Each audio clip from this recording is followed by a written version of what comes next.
everyone, and welcome to Soul GPS, where we learn to take our lives back in our hands after narcissistic abuse. Today in this video, I wanted to talk about the idea of questioning yourself whether you may be the one who's the narcissist after the relationship fallout. I am specifically going to address a question that I received in my email from a young lady named Carol. However, I just want to say upfront that this is not the first time that I have received such question. Generally, they're quite similar when a person feels that they may be the ones at fault because they have been directly accused of being a narcissist or displaying narcissistic behaviors. So I'm going to use this question that I'm going to kind of summarize rather than read every single line for you, but just know that I will be also pulling from some other examples. So Carol from Brazil, she writes here saying that she's been watching my videos and thinking about her situation, and there has been a circumstance that had arisen recently where her boyfriend of 6 years ended the relationship 3 weeks ago. Now this was a couple of weeks back from today, so about 5 weeks ago now, and she was suffering a lot because she loved him very much, and here's a very important point, didn't see it coming. So he told her that he was feeling unhappy in the past months because he felt that he is the failure, and he wanted to change it, but he was too much dependent on her. That's very interesting here. I'm not sure that I'm fully clear on this, but as we talk, I think it's going to, we're going to look at this a little bit deeper. And she said that she is very concerned that she may be in an abusive, that he may have gotten into an abusive relationship because of her. And she began to question herself whether she may be the one abusing him, and whether she may be the one being the narcissist. Doesn't know what to think about it. Just can't get the feeling can't shake the feeling that she may have done something really harmful to him. She is also mentioning here that she has a tendency to be what she calls a covert critic, but she tries to make it being a constructive critic, and she tries to apologize to people when she's wrong. She doesn't know if she's losing any sign that she's a narcissist. And she's apologizing for her bad English. It's not that bad. I think we get the idea of what it is you're asking here, Carol. So thank you for asking the question. So a few points that I really wanted to point out in this specific email are that, number one, Carol obviously seems to be very concerned about the possibility of her being the narcissist, of the possibility of her being the abuser. And also, so it seems like she's being eaten up by her conscience, she's having a sense of guilt and remorse. She's also writing an email to me, which is to me a clear indication that there is a sense of remorse and wanting to make things better. There's also self-reflection going on, and a sense of taking responsibility for being critical. So all of these to me are signs that Carol is not a narcissist, because had she been an NPD person, she wouldn't really question her behavior. She would think that she's in the right. She wouldn't take any time even considering that she could have done anything wrong. She would have let the guy go and said, you're fine, you're free to go. And in the meantime, she would have probably already garnered other supply for herself in order to ensure that in the event her boyfriend had left, she was covered with additional supply that's been waiting for her in the pipeline. I don't get the sense that that's what's been going on here at all. So narcissists, and again, this is not the first time I'm getting this kind of a question, but and each time it's very similar. Narcissists, what they do is, once they feel like they're cornered in one way or on another, sounds like Carol was saying that she's been critical to him. I take it as the fact that maybe she tried to initiate a constructive conversation, where obviously things during the 6 years that they've been together haven't always been perfect. There have been hiccups. She probably had many moments when she had felt unseen, unappreciated, maybe even criticized herself. But what they do is they have this knack of turning things around and blame shifting. and saying, no, it's not me, it's you. You are the one doing this to me. You know, you got to look at yourself here because da da da da da, you know, and they have a really easy time of evoking evoking sense of guilt and defensiveness in us. So they can get us entangled in this argument and conversation, which begins with maybe us just asking them, like, for instance, you know, I have noticed that, you know, you've been spending a lot of time on your phone lately, texting, you know, we haven't really gone out in 2 weeks, we haven't been close, what is going on, you know, and then they may say something like, well, you know, why are you concerned about have you been checking my phone? You're not supposed to check my phone, you know, you're my, this is my private life, and da da da da da, and now you're on the defense and saying, no, I wasn't checking your phone, I was just noticing that this, well, da, da, da, you know, and it escalates and it goes on like this. So that is the way in which they can very quickly make themselves a victim. That is one of the first signs in which the conversation begins to take a turn. And when you ask a question of the narcissist where you have noticed alarming behavior going on and you're trying to initiate a conversation, one of the first things you're going to notice is a form of lying or denying or deflecting, and in the process making themselves the victim. That's the key behavior to watch for. They make themselves the victim, so that, and then they ask you, like, why are you doing this to me? And now you're on the defensive. And now it's no longer about them. Now it's the blame has shifted onto you. And so if that goes on for long enough, it can imprint a sense of guilt that's perpetual within ourselves, and us questioning our own behavior and our own sanity, and doubting ourselves and feeling like, well, maybe I'm the perpetrator. So really be careful with that, because that happens a lot.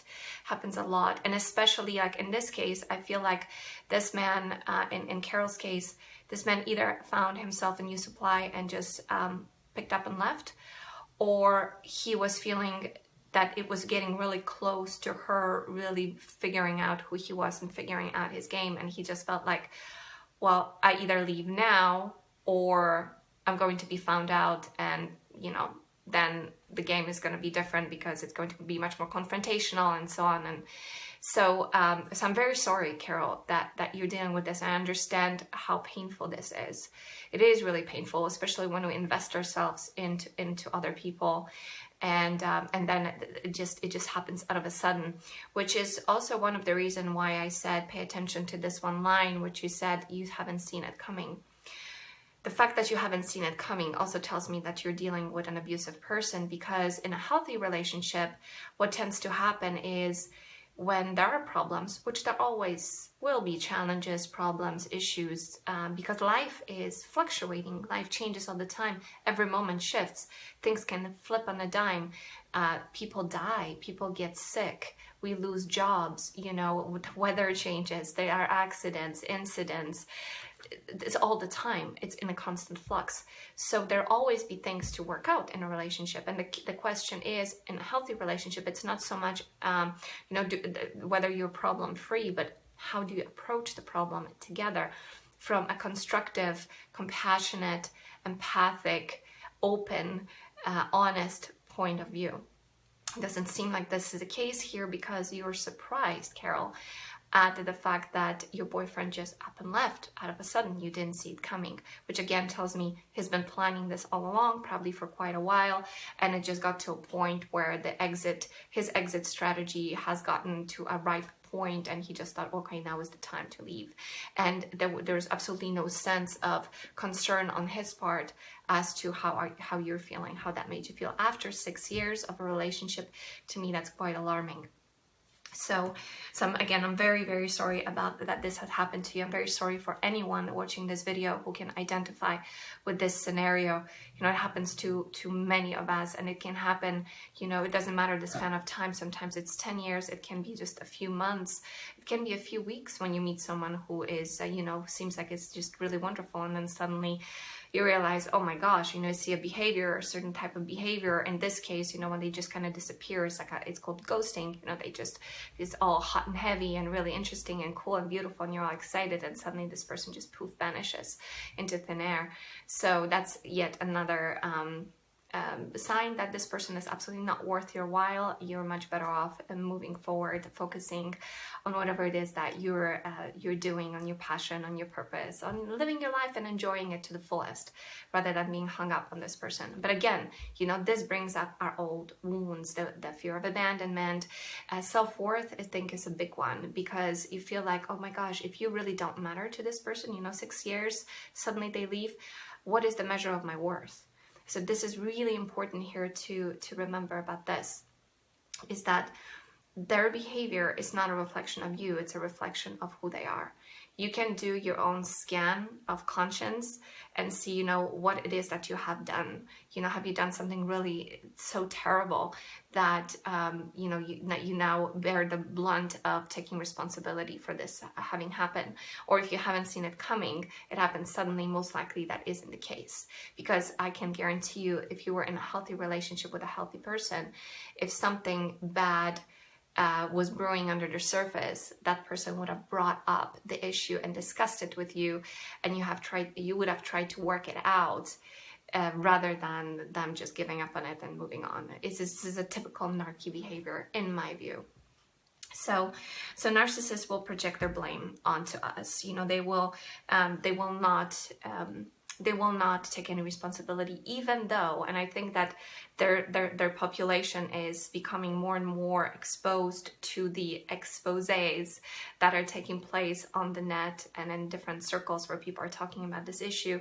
So I think they're upping their game, and maybe they will say things like, I'm sorry, and they will say things like, oh, I'm too dependent on you, right? Which is like it's the oil on the fire. I'm trying to think of the right comparison, but it is the bread for the starving person, right? For the codependent. When the codependent hears, I need you, or, I am dependent on you, it's like, it does something to us. It makes us kind of go like, oh, I'm so here for you, oh, I'll give it, because we just love to give. It is crazy. This is a coping strategy with stress that we have adopted in our childhood, during the time where, we haven't been able to really connect with a parent. Parent was narcissistic or borderline, or had some form of a disorder themselves, and they haven't given us enough attention, but only when we were the ones who came in bearing gifts of love, of acceptance, of listening to the parents' problems, which is something that's called parentification. That happens a lot, especially in the last couple of generations. It has happened a lot, based on what I'm hearing from my clients. What happens is, it is the first reaction that the first thing that we do, because it is so familiar, and it always works with respect to quelling our pain. So if we feel like there's someone out there in need, and we want to give, we instantly feel better, because we're getting a sense of gratification for the gift. And it's almost like we don't even look at what we're getting back as a result, because the giving itself feels so good.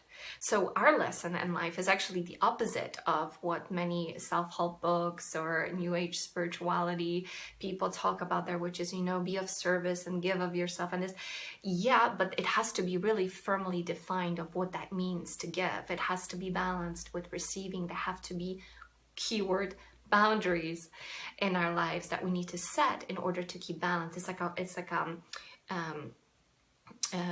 human cell, and it needs to have a very firm boundary around itself to not spill out, to not let its crucial contents to spill out, because it will die, and also to not let toxicity in, because it will also die.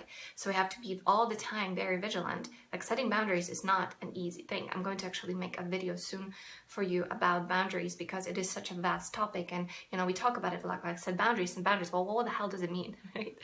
So we're going to go deep into that soon, just as soon as I take care of a few things. But anyway, so we need to set those boundaries, and we need to be very careful about, gauging how much of what we give is balanced out with what we receive. And it is really up to us regarding the receiving point. Because if somebody gives us a gift, it's out of their hands whether we're going to take this gift and receive it, whether it's a compliment, whether it's energy, whether it's a massage, whether it's food, whether it's a good word, whether it is them offering some form of a help for us.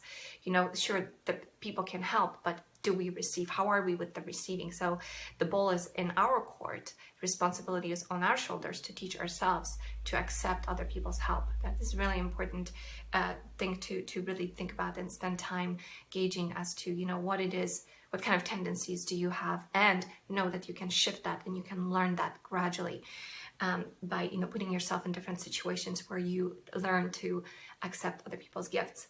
Again, it doesn't need to be a material thing. It can be just a good word, you know, a compliment.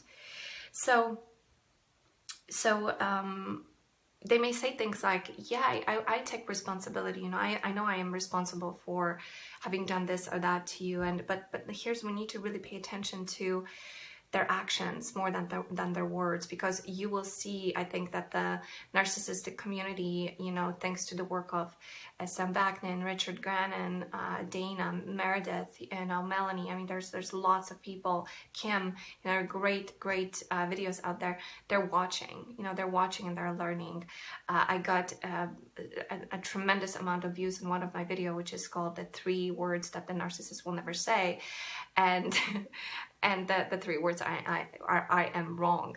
And so I wouldn't be surprised if more and more narcissists have adopted this, although I can see them, you know, just squirming as those words are coming out of their mouth, just to prevent a juicy, good form of supply leaving them, you know, and abandoning them. Though they might actually say that, but not really mean it, because if you just pay attention over the next few days, maybe even hours, and look at what it is that they do, how they behave, the tone of their voice, that is the meta communication that we need to really pay attention to. So in the case of Carol, you know, he may have said, "I'm so dependent on you. Basically, you're not giving me enough." That is the message between the lines here.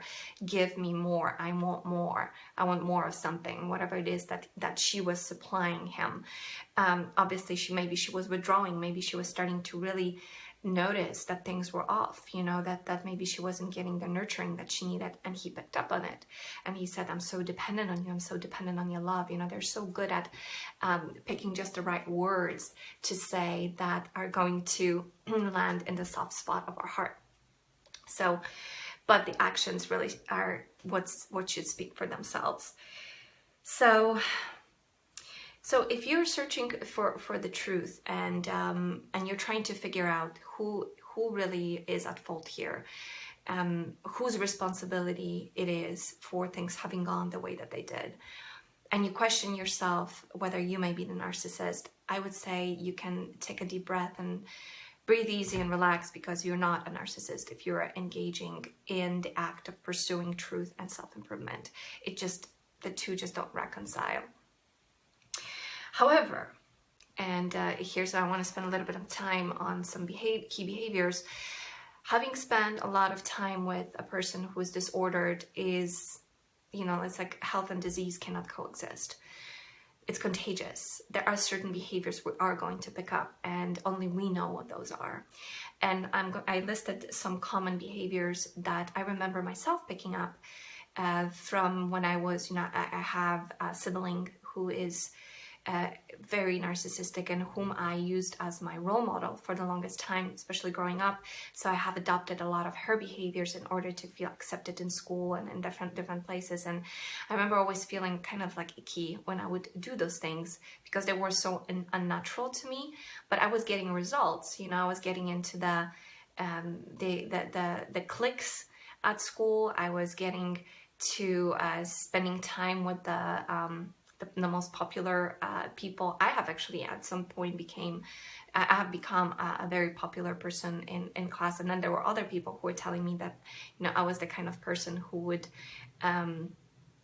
take advantage of other people. And I remember when I first heard that, and I was so crushed and so guilt driven, that I worked so hard to reconcile all these relationships as fast as I could, because, you know, the last thing I wanted to do was to hurt other people. The only reason why I picked up these behaviors was to be more loved and accepted. So some of those behaviors are, and again, they can also stem from being in a relationship with one, is comparison.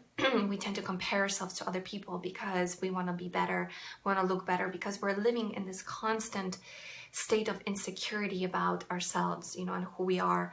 We don't want to be abandoned. We don't want to be left. Like, we always know that there's this possibility, and this is such a nightmarish way of being in a relationship, when you're always afraid that your partner might go and leave you to be with someone else. They may betray you.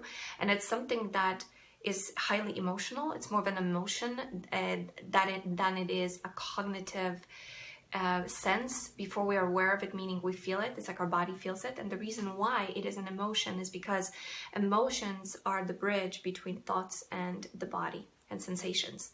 So they're the thing in the middle, which is, side note, why these days Hollywood, advertising, all sorts of psychologists, commercial psychologists, who are using their knowledge of human nature target our emotions as opposed to our reason, is because once you grab onto the emotion when you're watching an ad, for instance, and you're not feeling inadequate, but you get the sense that if you just buy this or that perfume or something else, you're going to feel better.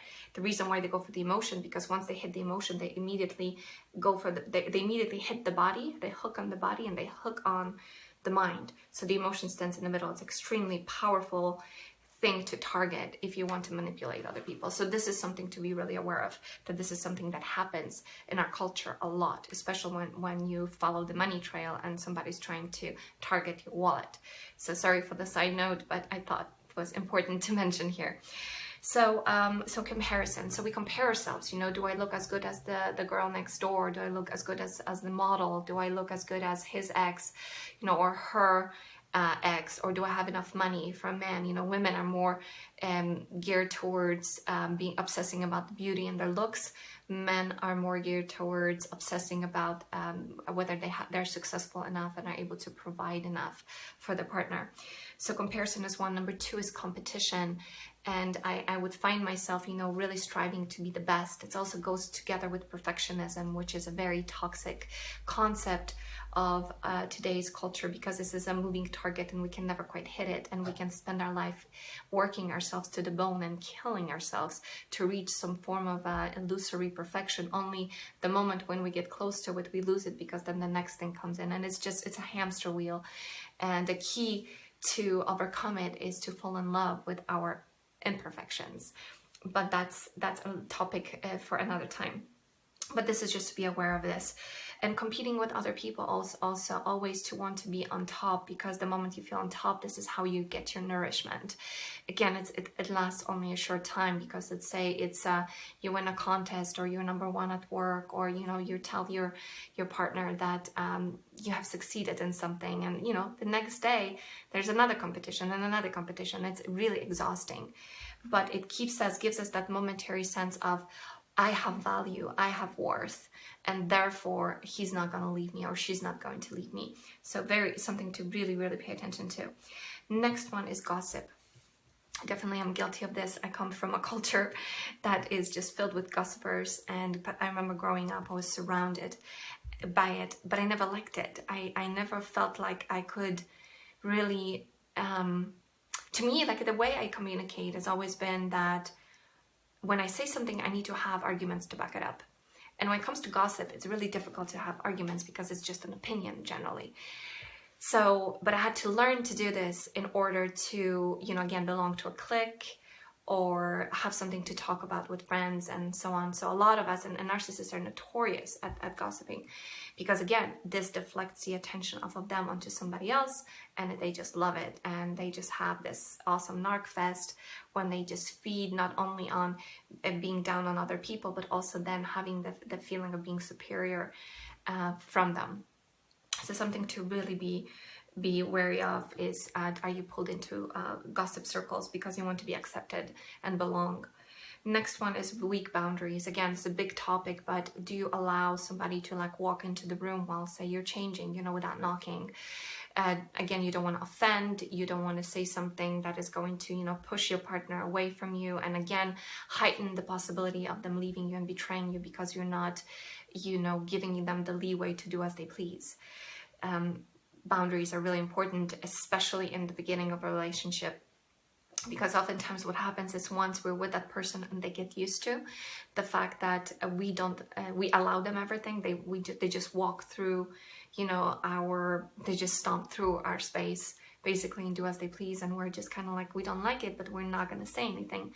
And suddenly we do say anything, then they're like, oh, well, wait a minute, you're supposed to do this or act this. They have an issue with you coming up with a counter energy, when you're shielding up, when you're raising up a no, you're setting a boundary. There's going to be an encounter. There's going to be a confrontation of some sort. So just be ready for this. And there's, again, nothing wrong with this. Don't be afraid of this. This is fantastic training for your self-assertiveness. So even if you are really deeply in a relationship when you're feeling like your boundaries are being compromised, and this can also happen, I believe, with healthier relationships. It doesn't not have to be necessarily a very abusive person. Very abusive person is just going to barge right through. A healthier person, over time, they're going to just notice that, if they do this, you don't do anything, you don't say no, even though maybe you should. They're going to do it again and again and again. It's just part of human nature. We don't think sometimes about that. We just see how much we can get and how much momentum we can garner. So it is, again, your responsibility to say, okay, you've crossed the line a little bit, and do so very lovingly. Also, disagreement is another way of setting boundaries, which it should be okay in a healthy relationship to have two different opinions. Narcissists cannot take that because they only operate out of one worldview, which is their worldview. And if somebody doesn't agree with that, then they must be the enemy. So they're going to lash out and they'll hate it when you say no to them or when you disagree. Also, superficial flattery towards others to feel accepted is another narcissistic behavior that some codependents can pick up or empaths can pick up. Again, because we want to feel accepted. And maybe we might look at someone and not particularly like the new dress that they have bought or, the new car that they have bought, but we're going to say it anyway just because we want to be liked and please other people. It's the disease to please, right? So maybe it's better in this case to not say anything and just smile and or make a remark about something that you really genuinely do like, as opposed to just to make somebody feel better about themselves for the moment because you want them to like you. Being comfortable with the idea that you are not liked by everyone, and you will not be liked by everyone, that there will be people out there who will just not like you, and it's such a healthy wonderful state to be in, because if you try to please everyone, I look at it like a person, and I used to be this way. I used to be very diluted. I used to say things maybe that I didn't mean so much. I used to exaggerate certain things just so that I would find that middle ground. And it was only once I really put the stake in the ground and said, no, I don't accept this, and yes, I like this, and I don't care whether you do, I do. And it doesn't matter, like, you have the right to your own opinion. You become a more defined person. That boundary gives you that sense of high definition, become an HD person. And what happens is you become more interesting. Having more definition, you stand out more. You have much more substance to yourself. You have much more color. You're sharper. If people get more captivated and interested because you hold a certain point of view, and they will gravitate to you and remember you if they struggle with something that they're thinking of, and they can't find, usually in moments of cognitive dissonance when we're being pulled into two different directions at once. Sometimes it's really good for us to land on one side and anchor down, because then we're no longer swayed so much and trying to find some landing spot, and we're just perpetually in this state of confusion. And then that person can remember your point of view about something and say, wow, actually, I like that. And they will, when they think of you, they will think of you in terms of, this person has firm opinion and firm stance, and you'll get respect. So again, avoid superficial flattery. If you don't like something, you can say it, or you can just keep it to yourself. But if you feel like you're compromising yourself and you're doing this just for other people to like you, don't worry about it. It only takes really one person to like you in order for you to be happy, and that is yourself. And you have full control over that one. It just takes some work. And then finally, lying or denial. I remember, sometimes doing things I was ashamed of, and then being confronted, and then say, no, I didn't do it, even though I knew I did. I admit there have been moments of that because I was ashamed. So I didn't own my mistake. I don't do that anymore. I would much rather admit and stand in that moment of truth and feel the fire of this shame burn right through me while I admit to a mistake, and just heal myself in the process by really being there for myself and admitting, so that there can be a problem resolution can occur, and a transformation can take place, rather than to lie or deny. But it is just so easy to do that, because again, it is our culture that makes it acceptable. You know, people lie and deny all the time, and they're against varying degrees. It can be something very light to something really heavy.